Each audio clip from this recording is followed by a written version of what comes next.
Welcome to Lab 2, where we explore the motion of an object falling towards Earth. In this lab, we explored the motion of a tennis ball falling towards Earth using Newton's second law.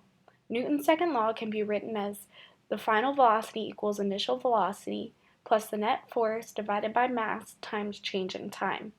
When an object falls to the ground, the velocity of the object is not constant.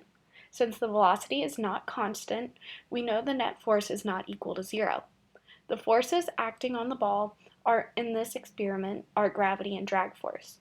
Gravity is an attractive force between any two objects with mass. We can calculate this using the gravitational constant g, which is equal to 9.8 meters per second squared.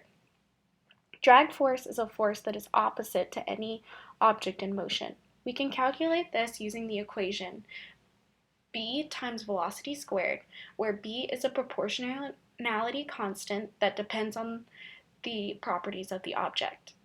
We also begin to explore terminal velocity, which is when the velocity of an object no longer changes as it's falling towards Earth.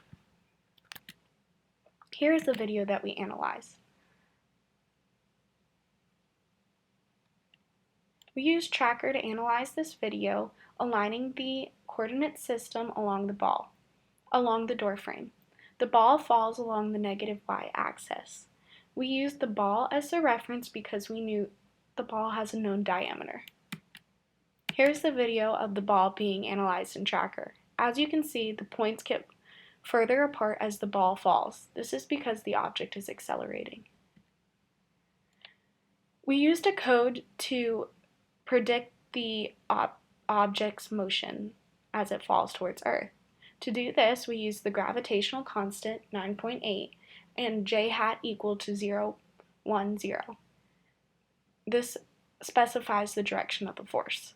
We then use the formula for weight force, negative times the mass of the ball times the gravitational constant times j hat, and set this equal to net force.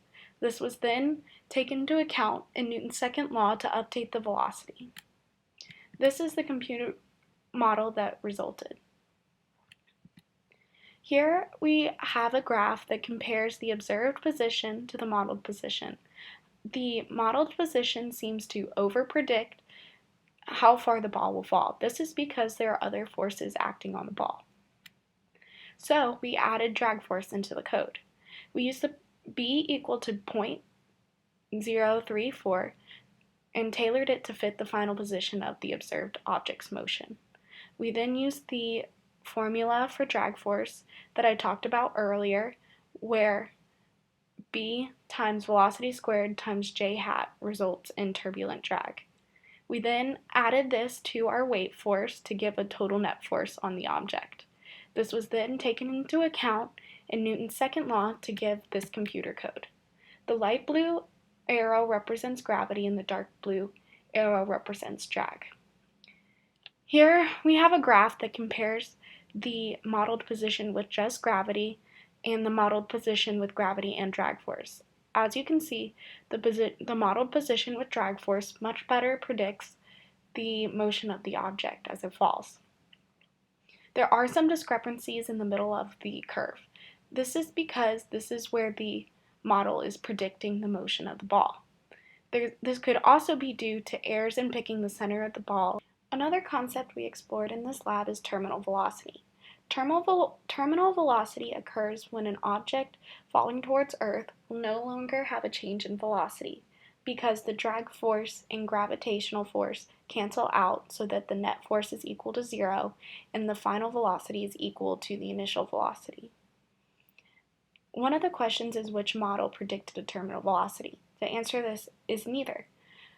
To explore this answer further, I extracted the velocity from each of the models. As you can see, the velocity is constantly changing in each model. However, the model that took into account drag does approach terminal velocity because it begins to even out at the end. Another one of the questions is, if the objects were initially thrown downward, would the terminal velocity be the same as if the object was dropped? To answer this is yes, because The terminal velocity depends on properties of the object. If the object was thrown, it would just have a greater starting velocity and would not have to have as long of an acceleration to reach terminal velocity. But since the properties of the object remain the same in both instances, terminal velocity would have the same velocity. In conclusion, we can use Newton's second law to predict an object's motion when the net force is not equal to zero by calculating the value of the forces acting on the object. In this example, we used the forces gravity and drag force. The model that included gravity and drag was better than the model with just gravity because it was more specific and included both forces acting on the object. Thank you for watching this, and I hope you have a good day.